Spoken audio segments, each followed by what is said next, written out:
हो चालेल.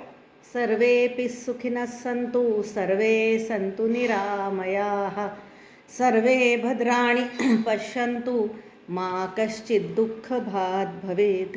ओम शांती शांती शांती. सर्वांचं कल्याण व्हावं हे चिंतन संत समाजाचं आहे. जो संत समाज असा शब्द रामचरितमानसमध्ये तुलसीदासजींनी अनेक वेळा वापरला आहे आणि त्यांचं म्हणणं असंच आहे की या कलियुगामध्ये आपल्याला संत समाजच तारणहार आहे. कारण कलियुगात आता भगवंताचं अवतरण कधी आहे माहिती नाही आहे, आत्ता तरी नाही आहे. तर त्यामुळे संत हे आपले मार्गदर्शक आहेत किंवा आपल्या दुःखाला हरण करून ज्ञानाचा प्रकाश दाखवणारे आहेत. मग आपल्याजवळ तर संत नाही आहेत समजा. मग संत म्हणजे कोण आहेत?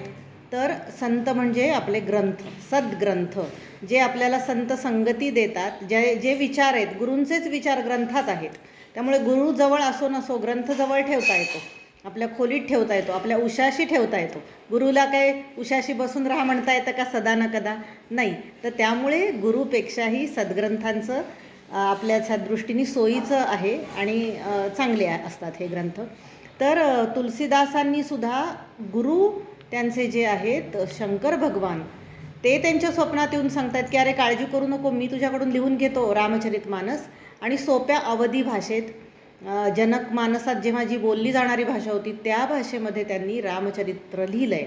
आणि ते रामचरित्र शंकर भगवानांच्या दृष्टिकोनातून जसं दिसलं आहे तसं लिहिलं आहे. तर मागच्या वेळेला आपण आलो होतो या कथानकापर्यंत की शंकर भगवान सांगत होते पार्वती मातेला की अगं देवाचे जे द्वारपाल आहेत दोन वैकुंठाचे विष्णूचे, ते जय आणि विजय, त्यांचे 3 जन्म झाले. त्यांना शाप दिला मुनींनी, विप्र म्हणजे ब्राह्मण मुनींनी शाप दिला, तो कधीही खोटा होत नाही. तर काय शाप दिला होता? तर तुम्हाला 3 जन्म राक्षस योनीमध्ये जन्म घ्यावा लागेल 3 वेळा. आणि ब्राह्मणांचा शाप कधीच खोटा होत नाही. तर त्यामुळे पहिला जन्म त्यांचा हिरण्याक्ष आणि हिरण्यकश्यपू असा झाला. तर हिरण्यकश्यपूला प्रल्हादाचा अवतार घेऊन त्याचा उद्धार केला आणि हिरण्याक्षाला वराहाचा अवतार घेऊन विष्णूने उद्धार केला. दुसरा जन्म होता रावण कुंभकर्ण.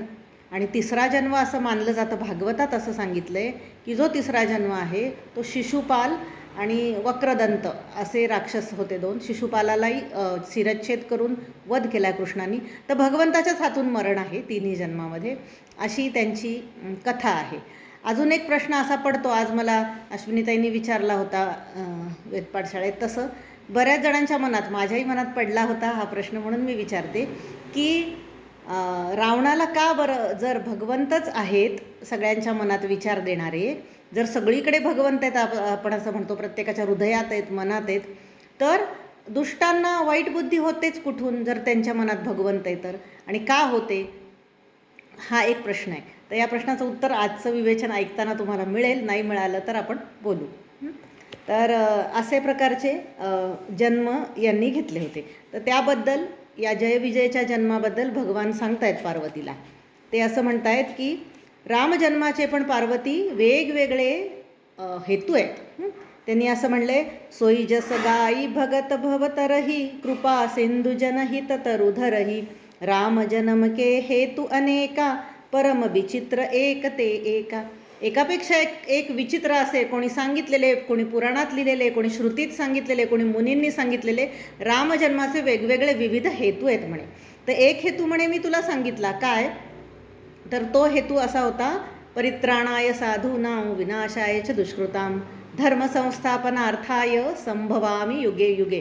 तर भगवद्गीतेत सांगितल्यासारखा दुष्टांना आसुरमारी थापही सुरन, आपण पाहिले मागच्या 121व्या दोह्यात, की ते असंच म्हणतात की असुरांना मारण्यासाठी आणि संत समाजांचं रक्षण करण्यासाठी आणि धर्मसंस्कृती चालू राहण्यासाठी एक हेतू आहे रामजन्माचा. दुसरा हेतू काय म्हणे? तर जन्म एक दुई कहू बखानी सावधान सुनु सुमती भवानी द्वारपाल हरिके प्रिय दोयू जय अरुबी जय नाम जनसो. आता म्हणे दुसरा हेतू मी तुला सांगतो भवानी, ऐक नीट लक्ष देऊन. असं सांगितलंय, सावधान सुनू म्हणजे उडत उडत ऐकू नको, नाही तर तुझ्या मनात भ्रम निर्माण होईल, प्रश्न निर्माण होईल. तर तू लक्ष देऊन ऐक भवानी, रामजन्माचे काय हेतू आहेत असं सांगितलंय पार्वतीला. तर हे 2 द्वारपाल होते, त्यांना मुनींचा शाप मिळाला आणि 3 जन्म घ्यावे लागले त्यांना. राक्षसाचे. तर एका जन्मामध्ये ते झाले हिरण्याक्ष आणि हिरण्यकश्यपू, दुसऱ्या जन्मामध्ये ते झाले रावण आणि कुंभकर्ण.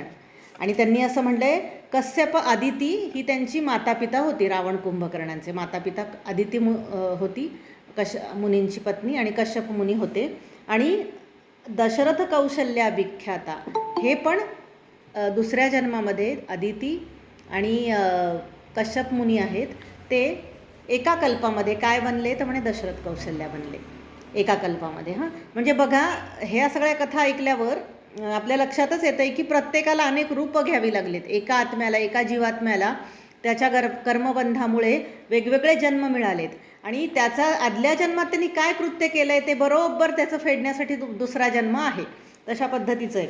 तर दशरथ कौशल्या झाले ते दुसऱ्या जन्मात. एक कल्प एही विधी अवतारा, चरित पवित्र किये संसारा. त्यावेळी त्या अवतारात कश्यप आणि आदिती त्यांचे मातापिता होते. कोणाचे? रावण आणि कुंभकर्णांचे. आणि परंतु इथे जे दशरथ आणि कौशल्या या नावाने ते प्रसिद्ध झाले ते दुसऱ्या कल्पात. एका कल्पात अशा प्रकारे अवतार घेऊन त्यांनी संसारात पवित्र लीला केल्या. लीला म्हणजे कर्म केल्या. आता प्रभूंची जी कर्म आहेत, अवताराचे जे कर्म आहेत त्यांना आपण लीला म्हणतो. माणसाच्या कर्माला लीला म्हणत नाहीत. काय लीला करतायत असं आपण म्हणत नाही. तर प्रभू भगवंतांचं कर्म जे असतं, काम जे असतं त्याला लीला म्हणतो. का?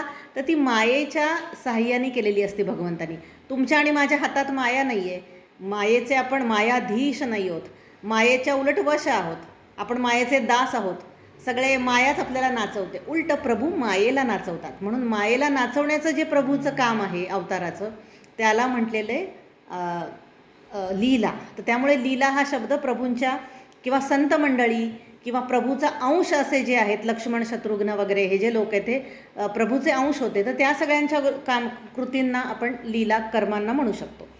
एक कल्प सुर देखी दुखारे, समर जलंधर सन सबहारे, संभुकीन संग्राम अपारा, दनुज महाबल मारई न मारा, मरई न मारा. असं म्हटलंय. एका कल्पात काय झालं? आता वेगवेगळ्या कल्पातल्या गोष्टी सांगतायत. आता बघा, जे वेगवेगळ्या कल्पातल्या गोष्टी सांगतायत म्हणजे आपल्याला तर आपल्या जन्मापुरतंच कळतं. 50 वर्ष, 80 वर्ष, 90 वर्ष, 100 वर्ष जास्तीत जास्त. पण या मुनींची दृष्टी बघा, त्यांना या कल्पात काय घडलं, त्या कल्पात काय घडलं हे माहिती आहे. मग याला म्हणायचं ज्ञान. म्हणून ते मुनी आहेत, द्रष्टे. तर याज्ञवल्क्य मुनी आता सांगतायत की हे बघा, शिवजी पार्वतींना काय सांगतायत. तर शिवजी असं म्हटले की एका कल्पामध्ये जालंधर दैत्याकडून सगळे देव हरले.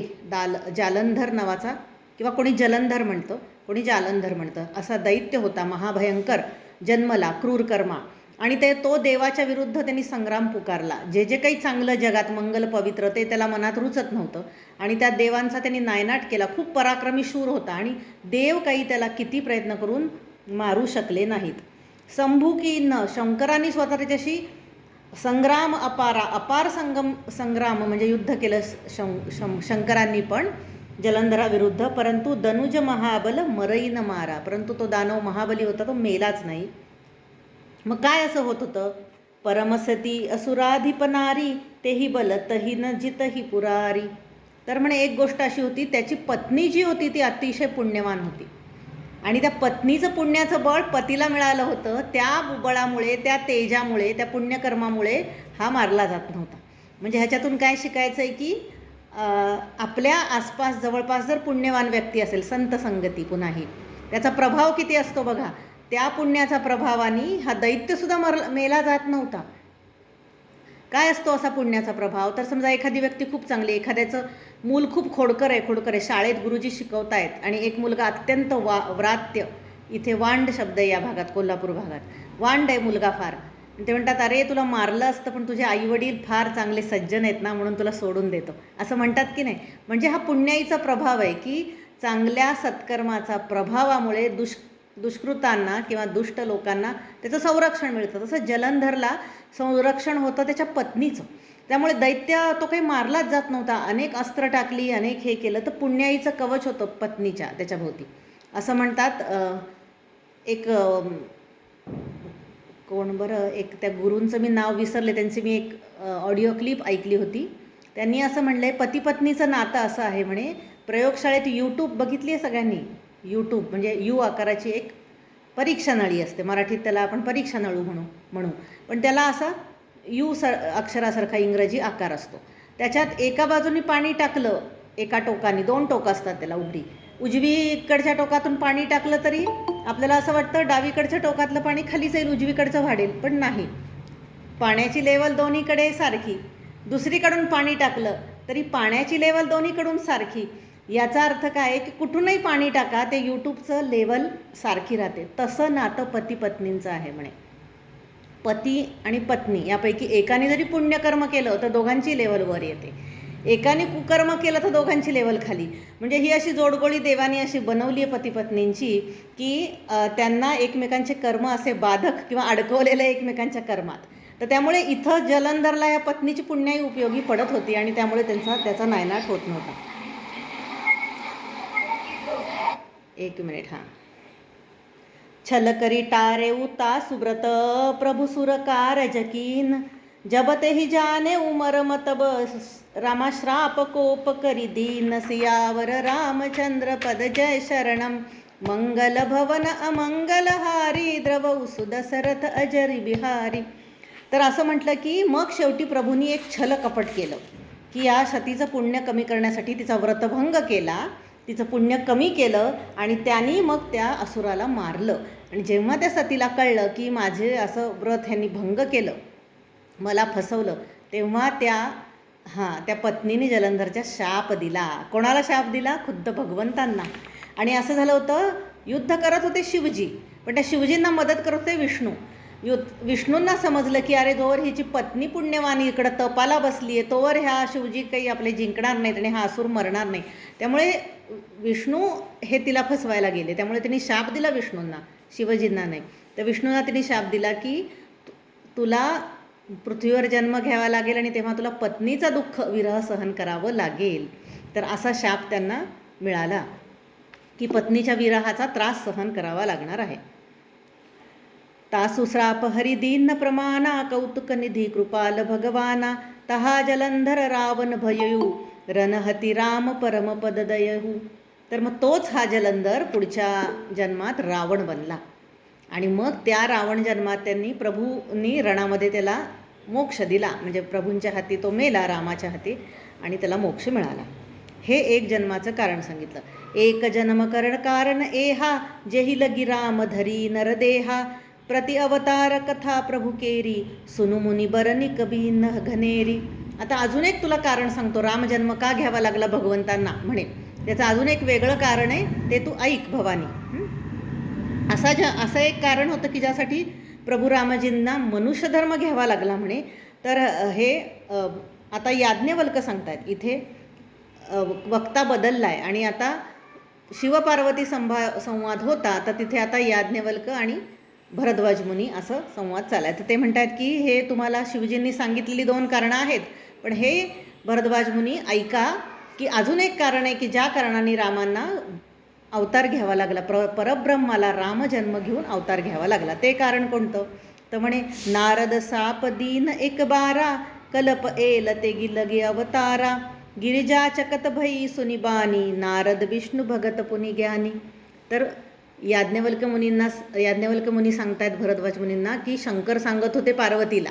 आता संवाद आहे, लक्षात येत आहे ना की ते दोघं बोलतायत असं हे दोघं हे त्यांना सांगतायत की म्हणे शिवजींनी असं कारण सांगितल्यावर तिसरं कारण शिवजींनी असं सांगितलं की म्हणे एकदा नारद मुनींनी शाप दिला भगवंताला आणि त्या कारणासाठी भगवंताला पृथ्वीवर जन्म घ्यावा लागला.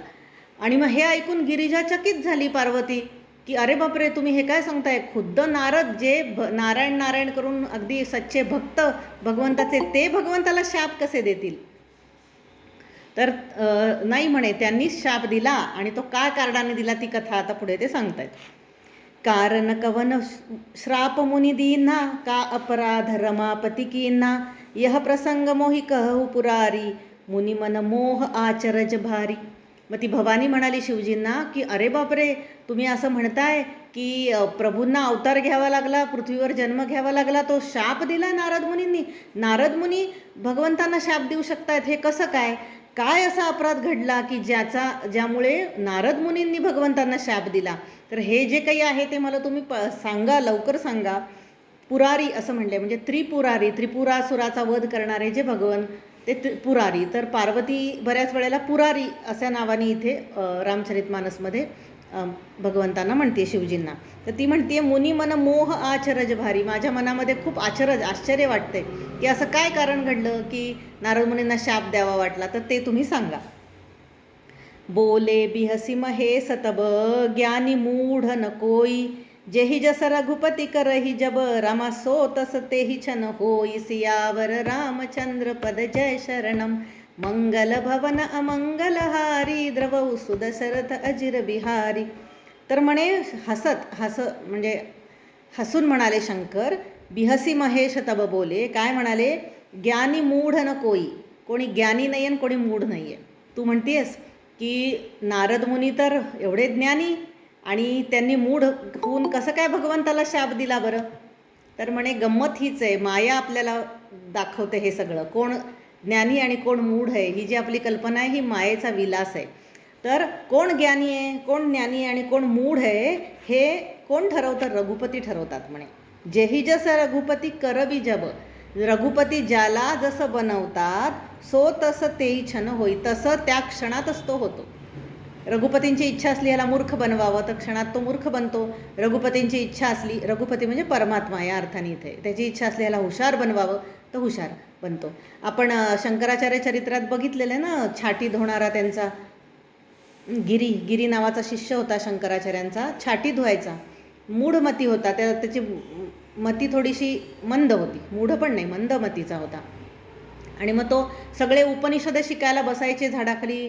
शंकराचार्य मुनी त्यांच्या सगळ्या पद्मपाद वगैरे शिष्यांना उपनिषदांचं ज्ञान देत होते.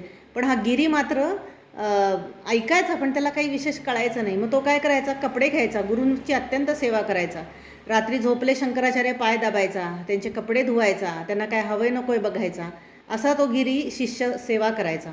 तर एकदा गिरी गेला कपडे धुवायला आणि लवकर काही आलाच नाही नदीवरनं, आणि सगळे बसले होते, शंकराचार्य झाडाखाली बसले, शिष्य वाट बघतात आता कधी विवेचन सुरू होणार, गुरु आम्हाला कधी सांगणार उपनिषदांचा अर्थ. तर लवकर सांगेनात. मग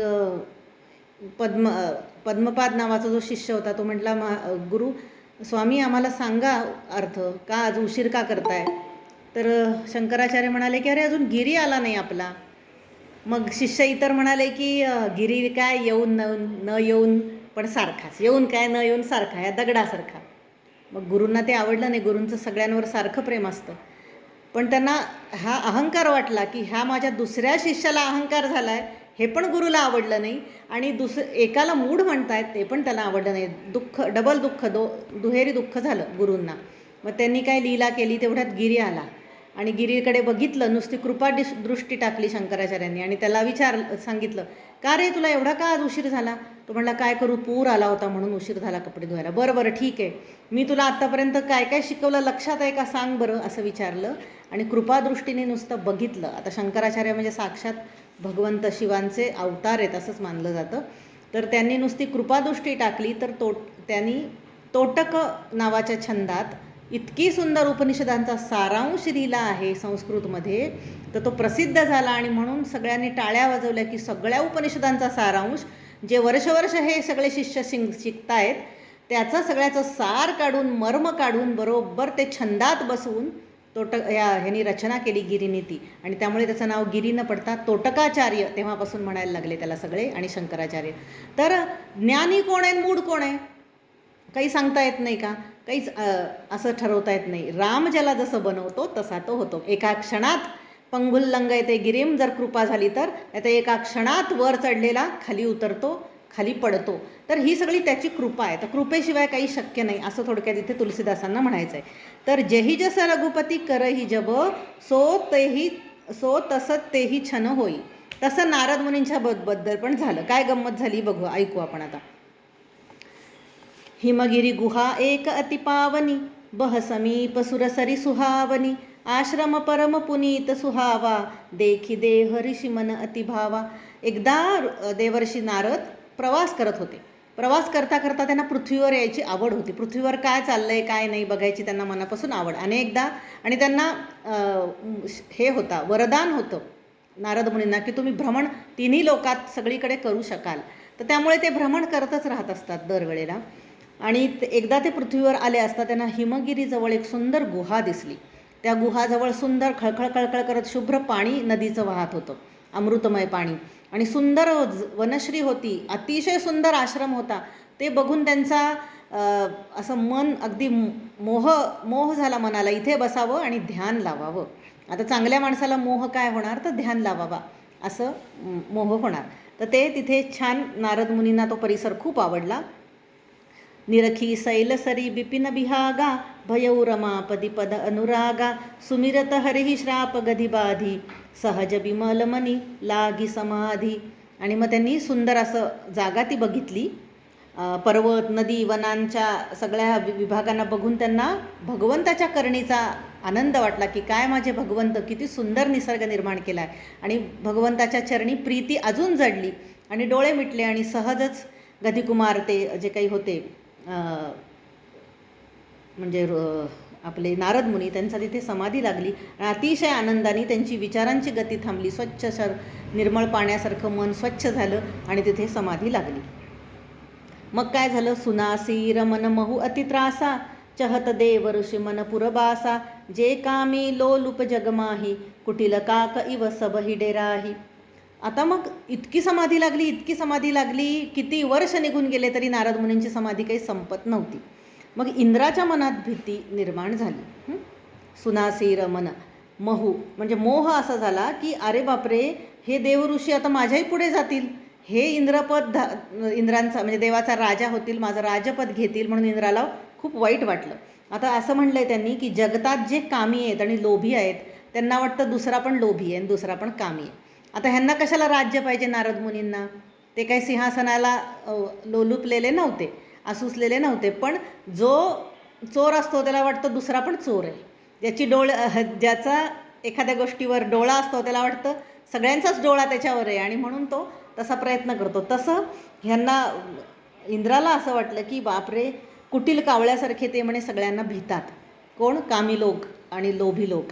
तर इथे इंद्रानी कावळ्यासारखा घाबरला. ह्या मुनींना घाबरायचं काय कारण होतं, पण इंद्र घाबरला, की यांची तपश्चर्या बघून आता ह्यांना देवाचं सिंहासन हवं आहे, स्वर्गाचं, असं वाटलं. तर उपमा खूप छान दिली आहे तुलसीदासांनी. सुख हाडलई भाग सठ, स्वान निरखी मुगराज, चिनिले जानी जान जड, रामतिनी सुरपती हिन लाज, सियावर रामचंद्र पद जय शरणम. जसा म्हणे कुत्रा सिंहाला बघून वृक्ष हाड घेऊन पळतो. आता सिंह आलाय, इथे एक हाड पडलंय आणि कुत्रा आहे मध्ये, आणि तिकडून सिंह येतो. तर कुत्र्याला, हे मूर्खाला हे कळत नाही की सिंह मला खायला येतो. त्याला वाटतं सिंह त्या हाडाला खायला येतोय आणि ते हाड सिंह खाईल, म्हणून हा ते हाडूक तोंडात घेऊन पळतो कुत्रा. त्याच्या मागे तो सिंह पण पळतो. त्या मूर्खाला हे कळत नाही की सिंह त्याला खायला आलेला आहे, आणि मग तो सिंह कशाला हाडाला विस्कावून घेईल त्याच्या. तसंच इंद्राला इथं वाटलं की नारद माझं सिंहासन हिसकावून घेईल, त्या सिंहासनाची काय गरज आहे नारदांना. मग त्यावेळी काय झालं, तेही आश्रमही मदन जब गयहू, निज माया बसंत निरमयहू, कुमुसित विविध बिटप बिहुरंगा, पूजही कोकिल गुंजही भृंगा. जेव्हा कामदेव त्या आश्रमात गेला म्हणे, एकदा फिरत ज्या आश्रमात ध्यान लावून नारद मुनी बसले होते त्या आश्रमात कामदेव गेला. आता कामदेव म्हणजे काय आहे, आता कामदेवाला तर अनंग केले शंकराने, आपण मागच्याच भागात बघितलं. तो काय असं फिरू शकत नाही, त्याला अंग नाही, दिसत नाही, अदृश्य आहे. तर कामदेव म्हणजे वसंत, सगळ्याच्या मनात वसंत रूपाने कोकिळ गाते, ते कामदेवाचं रूप आहे. तर त्यांनी आपल्या मायेने वसंत ऋतू उत्पन्न केला अवतीभोवती नारद मुनींच्या. निरनिराळ्या वृक्षावर निरनिराळी फुलं उमलली रंगाची, त्याच्यावर भुंगे फिरायला लागले, भ्रमण करायला लागले, पक्षी सुंदर आवाजात गाणी म्हणायला लागली, कोकिळ गायला लागला. असं सगळं केलं कामदेवानी. चली सुहावनी त्रिविध बयारी, कामकृसानु बढाव निहारी, रंभाधिक सुर नारी नबीना, सकल असरमर कला प्रवीणा. कामाग्नीला भडकवण्यासाठी त्यांनी 3 प्रकारचे वायू निर्माण केले म्हणे. एक झालं शीतल, थंड वारा, की जे नारदांचा तपश्चर्येतून त्यांना भंग करेल म्हणून. एक झाला मंद वारा, सुंदर मंद, आणि तिसरा सुगंधित वारा. असे आल्हाददायक वारे त्यांनी निर्माण केले. रंभा वगैरे देवांगनांना सुद्धा सर्व कलेत त्या निपुण होत्या. त्यांचं सैन्य घेऊन हा आला कामदेव म्हणे, आणि त्या आलाप करत तिथे गायला लागल्या सुंदर हिमगिरी पर्वतावर नारद मुनींच्या आश्रमाजवळ.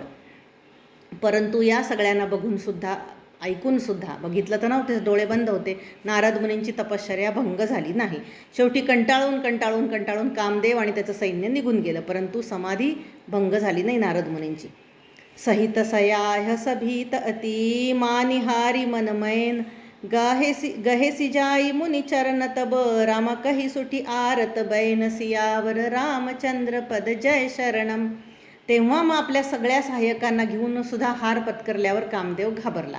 त्याला वाटलं आता मला नारद मुनी शाप देतील, जर माझ्या मोहात अडकले नाहीत तर ते क्रोधात अडकतील आणि डोळे उघडून मला शाप देतील, त्याच्यापेक्षा आपण आधीच चरण धरावे. म्हणून त्यांनी नारद मुनींचे चरण धरले आणि सांगितलं की मी तुम्हाला भुलवण्याचे खूप प्रयत्न केले, तुमची तपश्चर्या भंग करण्याचा प्रयत्न केला, परंतु तुम्ही काही भंग झाली नाही तपश्चर्या, मला क्षमा करा, असं त्यांनी नारद मुनींना शरण गेला. भयहुन नारद मन कछुरोषा कही प्रिय बचन काम परितोषा नाई चरण सिरु आय सिपाई गयहू मदन तब सहित सहाई. पण नारद मुनीने डोळे उघडले आणि चिडले नाहीत ते कामदेवावर की काय तू माझी तपश्चर्या भंग करायचा प्रयत्न केला, मूर्ख आहेस का, वगैरे वगैरे. क्रोधही त्यांना आला नाही. ते हसले आणि म्हटले की ठीक आहे, तुझे प्रिय वचन बोलले. त्यामुळे कामदेव पण आनंदित झाला आणि आपली सगळं सैन्य घेऊन तो परत निघून गेला. मुनी सुशीलता आपनी करनी सुरपती सभा जाई तब सब बरनी सुनी सबके मन अचरजु आवा मुनीही प्रशंसी हरही सिरुनावा. मग देवराजा इंद्राच्या सभामध्ये जाऊन कामदेवानी हे सगळं सांगितलं की मी खूप प्रयत्न केले, पण नारद मुनींची तपश्चर्या काही तुटली नाही. तर त्यांनी मग ही सगळी कर्तबगारी इंद्राला जाऊन सांगितल्यावर ते ऐकून इंद्राच्या मनात आणि सगळ्या देवांच्या मनात नारद मुनींबद्दल अजूनच आदर वाढला की काय नारद मुनी आहेत की ज्यांची समाधी कोणी भंग करू शकत नाही, खरे भक्त, खरे भगवंताचे एक नंबरचे भक्त, असं सगळी चर्चा देवलोकामध्ये होऊ लागली कामदेव परत गेल्यानंतर. तब नारद गवने शिवपाही जीता काम अहमिती मनमाही मारचरित शंकर ही सुनाये अतिप्रिय जानी महेश सिखाये.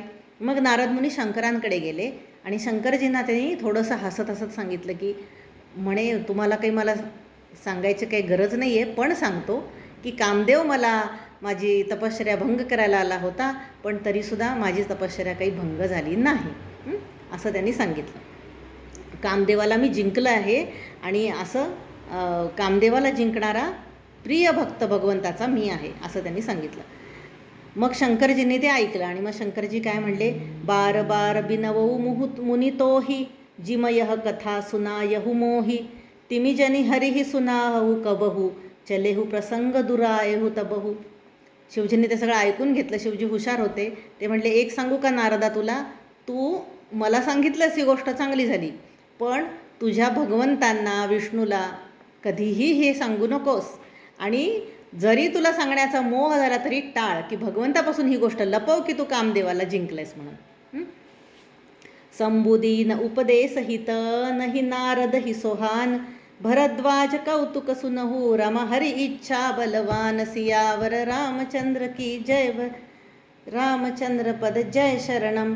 तर हा उपदेश शिवजींनी केलेला ऐकला नारदजींनी, पण नारदजींनी काही तो पाळला नाही. आणि हे भरद्वाज मुनी ऐका, आता पुढे रघुपतींच्या मनात काय होतं, परमात्म्याच्या मनात काय होतं आणि काय घडलं ते ऐका. राम की नचारही सोई होई करई अन्यथा असं नाही होई संभू बचन मुनी मन नाही भाय तब बिरंची के लोक सिधाय.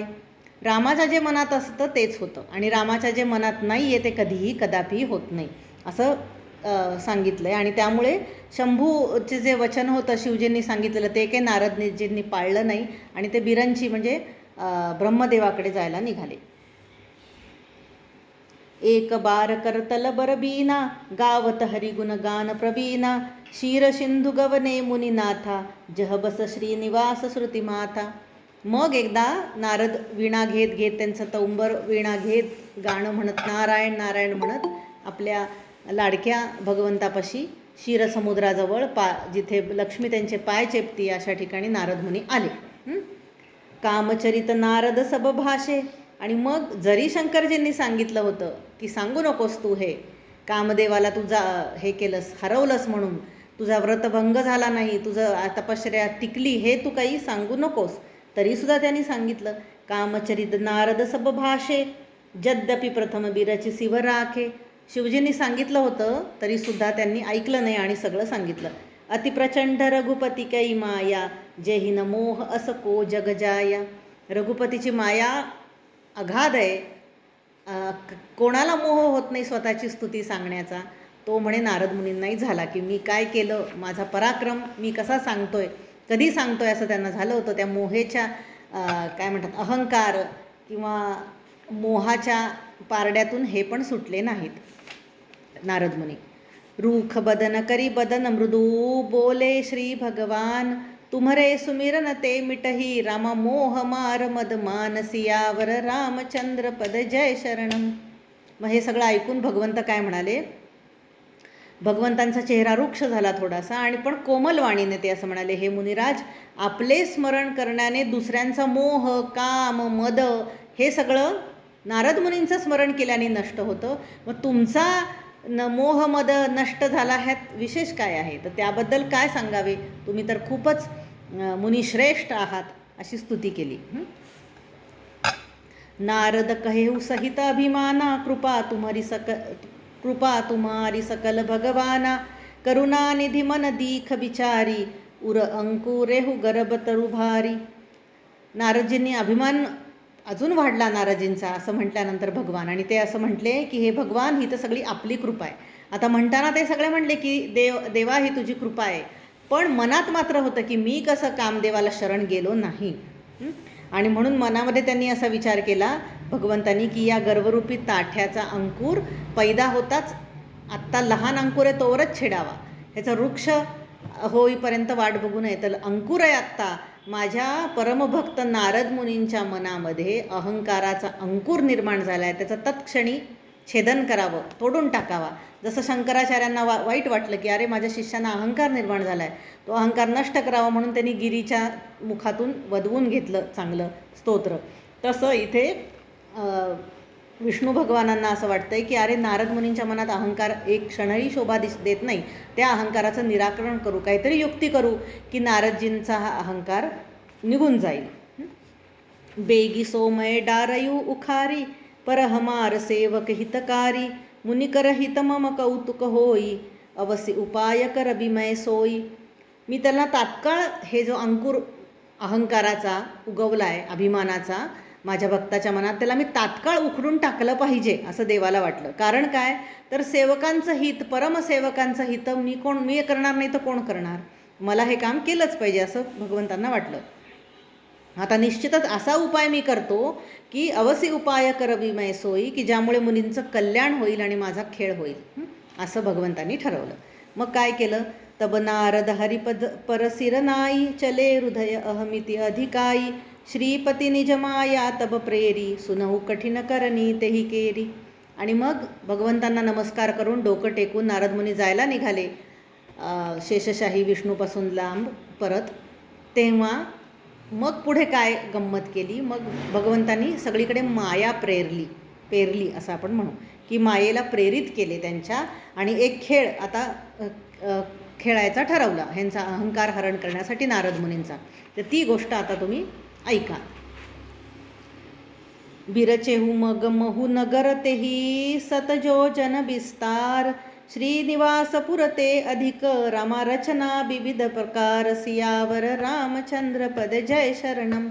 त्यांनी काय केलं, भगवंतांनी हरिमायानी म्हणजे हरीने निर्माण केलेली माया, या मायेच्या साह्याने एक नगर वसवलं सुंदर, श्रीनिवासपूर असं नाव त्याला दिलं आहे. इतकं सुंदर नगर वसवलं की ते वैकुंठापेक्षाही अधिक सुंदर होतं, आणि त्याचा खूप शतयोजन विस्तार 100 योजन विस्तार असलेलं नगर त्यांनी रचलं.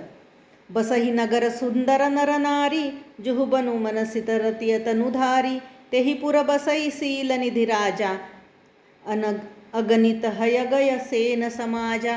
त्या नगरातले सगळे नागरिक सुंदर होते, सुंदर स्त्रिया, सुंदर पुरुष, जणू काय कामदेव रती असेच आहेत, असे मानव शरीर धरून आलेत की काय असं वाटावं. त्या नगरात शीलनिधी नावाचा राजा राहत होता, ज्याच्याकडे असंख्य सैन्य होतं, घोडे होते, हत्ती होते, चौक होते सुंदर सुंदर, त्याच्यामध्ये कारंजे होते, वेगवेगळ्या बागा, सुंदर फुलं, असं सगळं छानपैकी, कमानी, स्तंभ, मोठ्या मोठ्या इमारती, असं सुंदर नगर होतं. त्याचं वैभव बघून इंद्राच्या नगरीचं सुद्धा महत्त्व कमी वाटावं असं सुंदर वर्णन होतं. ते रूप, तेज, बल आणि हे सगळं बघून मोहित झाले आपले नारद मुनी. सोई हरिमाया सबगुण खानी, शोभाता सुखी जाई बखानी, करई स्वयंवर सो नृप बाला, आये तह अगणित महिपाला. मग नारद मुनींनी चौकशी केली तर त्या नगरामध्येचा राजा त्याच्या मुलीचं, सुंदर मुलीचं स्वयंवर रचणार होता. आणि ते स्वयंवर मध्ये भाग घेण्यासाठी वेगवेगळे महिपाल, राजे, इतर अन्य नगरीतले राजे पण तिथे येऊन जमा झालेले होते. आणि म्हणून शोभायमान नगरी केली होती, कारण राजपुत्रीचं स्वयंवर होतं म्हणून. मुनी कौतुकी नगर तेही गहयू, पुरबासीन सब पूछत भयहू, सुनितब चरित भूपगृह आये, करी पूजा नृप मुनी बैठाय. त्यांनी मग चौकशी करत करत मुनी नगरात गेले. मग कुठे राजा, नगरातल्या लोकांनाची चौकशी केली, काय चाललंय. मग त्यांना कळलं की राजपुत्रीचं लग्न आहे म्हणून. आणि मग ते राजाकडे गेले. राजाने त्याच्या पायाची पूजा केली, नारद मुनी आले म्हणून, आणि त्यांना बसायला आसन दिलं. आणि देखा ही नारद ही भूपती राजकुमारी, कहू नाथ गुण दोष सब रमा, एही के हृदय विचारी, सियावर रामचंद्र पद जय शरणम. मग राजाने त्यांना बसवलं, आसन दिलं, मुनींच्या पायांची पूजा केली आणि नारद मुनींना सांगितलं, हे नारद मुनी, बरं झालं तुम्ही आलात. आज फार मोठं स्वयंवर आहे माझ्या मुलीचं. राजे रजवाडे, महारथी महारथी सगळे आलेत माझ्या नगरात. आपण आलात, बरं झालं. आता मी माझी मुलगी तुम्हाला दाखवतो, तिचा हात पहा आणि सांगा काय गुणदोष आहेत, असं राजाने सांगितलं. देखी रूप मुनी बिरती बिसारी, बडी बार लगी रहे निहारी, लच्छनता सुबिलो की भुलाने, हृदय हर्षन ही प्रकट बखाने. आणि मग त्या नारद मुनींसमोर त्या मुलीला आणल्याबरोबर नारद मुनींच्या मनामध्ये मायेनी मोह निर्माण केला होता भगवंतानी. त्या मुलीकडे बघून सगळं काही विसरले, भक्ती, नारायणाचं नाव, आपलं साधना, सगळं काही, तपश्चर्या विसरले नारद मुनी. आणि तिच्या रूपाला बघून विसरून सगळं काही तिच्याकडे एकटक पाहत राहिले. तिची लक्षणं बघून मुनी स्वतःला विसरले, मनात हर्षित झाले, परंतु बोलले नाहीत. प्रकटपणे त्यांनी कोणाला काही सांगितलं नाही. जो एही बरई अमर सोई होई, समरभूमी तेही जीत न कोई, सेवही सकल चराचरताही, बरही सिधी सीलनिधी कन्या जाही. तर सांगितलं, हे राजा, तुझी कन्या ज्याच्याशी विवाह करेल तो अतिशय लौकिकाला चढेल, त्याला समरभूमीमध्ये कोणी हरवू शकणार नाही, आणि तो अमर होईल, आणि सगळे चराचर त्याची सेवा करतील, असा तो वरहीचा असणार आहे, असं सांगितलं. लच्छन सब बिचारी उर राखे, कछुक बनाई भूपसन भाषे, सुता सुलच्छन कही नृप पाही, नारद चले सोच मन माही. आता हे तर सांगितलं मुलीच्या वडिलांना, राजाला त्या. पण ह्या मुलीकडे बघून नारदांच्या मनात वेगळेच लक्षण होत होते. तिची सुलक्षण मुलगी बघून त्यांच्या मनात वेगळी चिंता निर्माण झाली. विचार करायला लागले मुनी. काय विचार करायला लागले? करऊ जाही सोयी जतन बिचारी, जेही प्रकार मोही बरई कुमारी, जप तप कछुन होई तेही काला, हे बिधी मिलई कवन बिधी बाला. मग त्यांना जसं भगवद्गीतेत सांगितलंय, ध्यायतो विषयान पुसस संगस्ते उपजायते. संग आपल्याला विषयाचा जो संग आहे तो मनात चिंतन करायला लावतो, मग काम निर्माण करतो. तसं आता ह्यांच्यासमोर मुलगी आली नारद मुनींच्या समोर, ती राजकन्या, सुशील, सुंदर. तर त्यांना वाटलं हिच्याशी आपण लग्न करावं. आता तिच्याशी लग्न करावं ही कामना निर्माण झाली, तेव्हा सगळं जप तप सगळं छूटही म्हणलंय, म्हणजे सगळं सुटून गेलं, वैराग्य सुटून गेलं. भगवंताच्या पायाची भक्ती तिथे आठवली नाही. एकच विचार डोक्यात आठवला, जो त्यांना छळत होता तो.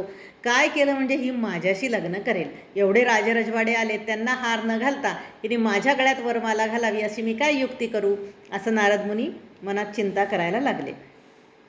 एही अवसर चाहिह परम शोभा रूप विशाल, जो बिलो किरी जय कुवरी रमा तब मलई जयमाल, सियावर रामचंद्र पद जय शरणम. म्हणे आता हा अवसर असा आहे की जिथे हिचं तर रूप परमशोभा विशाल, खूप सुंदर रूप आहे हिचं, तसं रूप मला मिळायला पाहिजे. मी जर सुंदर झालो, रूपवान झालो, तर ही कन्या माझ्या गळ्यात माळ घालेल. आता काय केलं म्हणजे मी तिला सुंदर वाटेल, रूपवान वाटेल, ह्याचा विचार नारद मुनी करायला लागले. हरसन मांगऊ सुंदरताई, होई ही जात गहरू अतिभाई. मोरे हितहरी समनहि कोहू, एही अवसर सहाय सोयी होऊ. म्हणजे आता आपण एकच युक्ती करू, आपण हरीकडे जाऊ, म्हणजे आपल्या भगवंताचं स्मरण करू, भगवंताला प्रकट करू आणि भगवंताला सांगू की मला तू खूप सुंदर तुझ्यासारखं रूप दे, एक काही दिवसांपुरतं तुझ्यासारखं मला रूप दे. म्हणजे आता अशा प्रसंगात मला हरीशिवाय कोण मदत करणार, तोच एकटा माझा मित्र आहे, सखा आहे. तर मी हरीला सांगतो, भगवंताला सांगतो की मला खूप सुंदर बनव, जेणेकारण ही कन्या मला मिळेल आणि ही माझ्या गळ्यात वरमाला घालेल. बहुविधि विनय कीन्हि तेहि काला, प्रकटेउ प्रभु कौतुकी कृपाला. प्रभु बिलो की मुनी नयन जुडाये, होय ही काजु ही हर्षाने. मग नारद मुनींनी अनेक प्रकारे प्रार्थना केली, हे प्रभू तुम्ही प्रकट व्हा. भक्ती केली, आठवलं, आळवलं आर्तस्वरांनी आणि प्रभू तिथे प्रकट झाले. मग दोन्ही हात जोडले नारद मुनींनी आणि नारद मुनी सांगायला लागले की हे प्रभू, आता माझं तुमच्याकडे एक काम आहे, तेवढं कृपा करून माझ्यावर तेवढं काम माझं पूर्ण करा. आता माझं काम निश्चित होईल, तुम्ही प्रकट झालात म्हणून. अति आरती कही कथा सुनाई, करहु कृपा करी होऊ सहाई. आपण रूप देहू प्रभु मोही, आन भाती नाही पावऊ ओही. मग त्यांनी सगळी कथा सांगितली. मी इथे आलो एका नगरी, तिथे राजकन्या आहे, तिचा विवाह आहे आणि सुंदर राजे इतर आलेत. मला बघून ती काय, मुनी बघून माझे जटा आणि मुनीचा वेश बघून ती काय माझ्या गळ्यात माळ घालणार नाही. तर काहीतरी करून मला तुमचं रूप द्या. तुमचं रूप मला दिलं तर माझं काम होईल, राजकन्या माझ्या गळ्यात माळ घालेल आणि मग मी तिच्याबरोबर संसार करीन, कारण तशी इच्छा माझ्या मनात निर्माण झाली आहे, असं नारद मुनी सांगतात. जेही विधिनाथ होई हित मोरा, करहु सो बेगी दासमय तोरा. निज माया बल देखी विसाला, हिय हसी बोले दीन दयाला. हे नाथ, ते म्हणाले दीनदयाळ होऊन नारद मुनी म्हणाले भगवंतांना, ज्या रीतीने माझे हित होईल तेच आपण लवकर करा. बघा, आता जरी मोह माया निर्माण केली होती, भगवंतांनीच निर्माण केली होती नारद मुनींच्या मनात माया, का तर त्यांचा अहंकार हरण करावा म्हणून. जरी माया होती तरी त्यांची भाषा अशी आहे की माझ्या हिताचं काय असेल ते करा.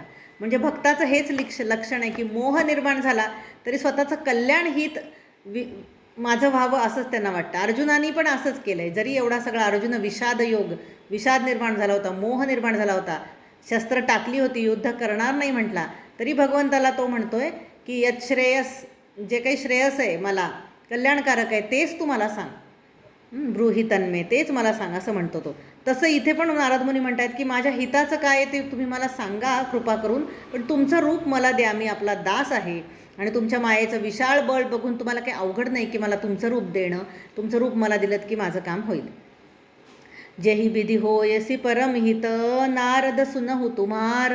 सोई हम करबन आन कछु, रमा बचनन मृषा हमार. सियावर रामचंद्र पद जय शरणम, मंगल भवन अमंगल हारी. द्रवौ सुदशरथ अजिर बिहारी. तर ते भगवंत पण हसतात, मनामध्ये हळूच हसतात आणि म्हणतात, हो नारदा, तुझं ज्याच्यात हित आहे तेच मी करणार आहे, आणि तुझं हित आहे मला करायचं आहे म्हणून तर मी हा प्रसंग तुझ्यावर आणला, असं मनात म्हटले. तर ते म्हणले, जय विधी होई परमहित नारद तुम्हार. ज्या विधीनी किंवा जय काम केल्याने नारदा तुझं परमहित होणार आहे. सोयी हम करब, तेच तर मी करतोय. आन न कछू, दुसरं काही नाही. न आन कछू बचन न मृषा हमार. माझं वचन आहे हे तुला, हे काही खोटं नाही. मृषा म्हणजे खोटं, तर माझं वचन काही खोटं होणार नाही. जे तुझं हित आहे तेच मी करणार आहे, असं म्हटले. लाईट गेलेली आहे, पण तुम्हाला ऐकू येत आहे ना सगळ्यांना? दिसणार नाही पण ऐकू येत आहे.